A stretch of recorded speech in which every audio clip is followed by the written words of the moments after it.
There are few universal truths when it comes to human nature. Humans are complex creatures after all. Each of us carries inside a unique soul unlike any before or after us. An amalgamation of everything that makes us who we are. A soul that changes as it comes into contact with others, even as it changes the souls of the ones it contacts. When two souls part, neither are perfectly the same as when they met. The length of this contact determines the severity of that change. Some souls bounce off of each other, a brief passing, never to meet again. Others connect in ways that last, coming into contact again and again until the changes that occur both mirror and make up integral parts of this relationship.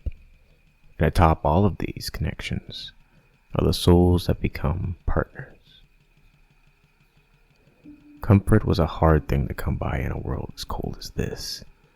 For many, the thing most prominently on their mind was taking care of their most basic needs: food, water, shelter, and community. It was rare nowadays that people actually experienced the past comforts found in modernity. Being in a situation where you had all of your basic needs met was a rare situation indeed. But it was often the case that people yearned for a little bit of warmth and comfort to get them through their seemingly purposeless lives.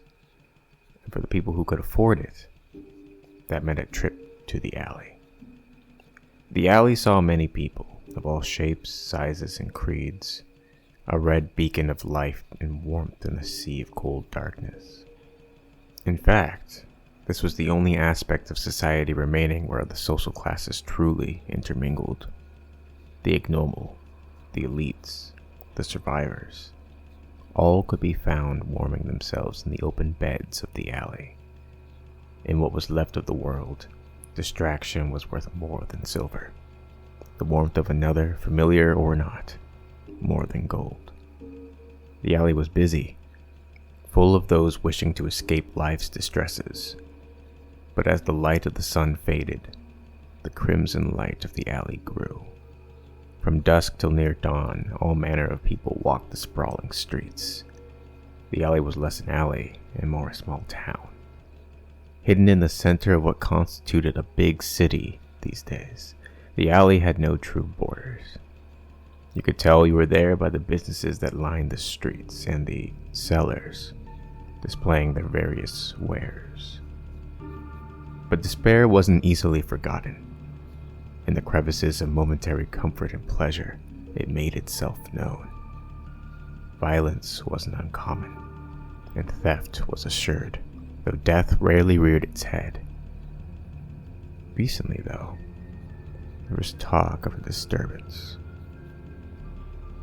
The man named Cort was one that was lost to the cut. Few knew his name before it was wiped from history. It was a name nobody thought anything of. But it was also a name that began appearing etched into the flesh of corpses.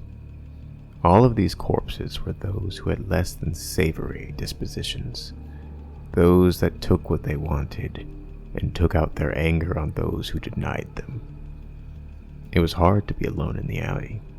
It was a place you went to in order to rectify loneliness. But these corpses, always found beneath the beam of a lone streetlight, were always found and made in isolation, always with that carved name in their chest. I did see him once.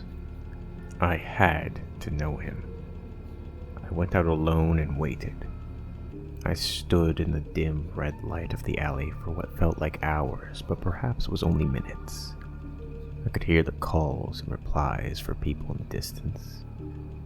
It was strange, being alone in a place like this where people came for others. The lights began to flicker. I clutched a small knife in my pocket, looking around and seeing nothing but my own reflection in the windows around me. The red grew dark, and the lights above me cracked as sparks showered down, dusting me in their heat. Then everything grew quiet.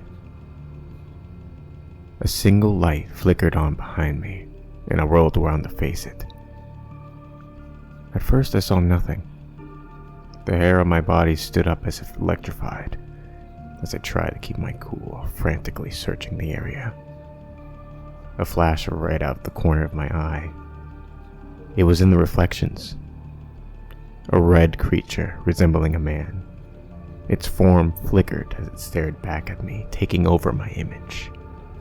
Teeth long and sharp and gnarled, eyes filled with a hatred that pierced my very soul. It glared at me, almost statuesque, as it seemingly searched for something. I didn't even realize that my hand had left my pocket, knife shakingly but firmly in grip. Between flickers, as if between frames of a low-quality film, its eyes flicked down to look at it, and then back up to meet my gaze. I stepped back and it grinned, somehow growing taller, filling the window, dwarfing me in its menacing stare. Its teeth began to gnash, and a low hum began to build from the light around me. The hum built to a roar as the windows shook in their frames. I could feel the rumbling in my head, shaking me to my very core as I fell to my knees in agony. I held my head, the pressure building. It was too loud. I had to get away. I had to get away. I had to. I woke up in a pool of sweat, my cheeks wet with a small trickle of blood from my ears. I heard later that another man had been found dead, another of Cort's victims. This one had been wanted for its violent tendencies. I don't know why it didn't kill me.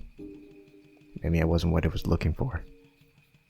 Either way, the red light of the alley now held a very different meaning for me.